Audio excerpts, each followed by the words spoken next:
ज्ञानराज माझी माऊली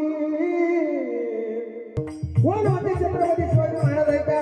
या महाराष्ट्राच्या मातेवरून जिजाई सर्वांनी उपकारे महाराज की छत्रपती सारखा हिरा जन्माला घातला पुत्र यायचा गुंडा याचा तीही लोकी झेंडा आज जर आपण कारखान्याचा जर विचार केला तर जिजाई साहेबांचा पुतळा त्या ठिकाणी बसला किती सुंदर स्वरूप आहे महाराज खऱ्या अर्थानं भारत का रहने वाला भारत की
Thank you.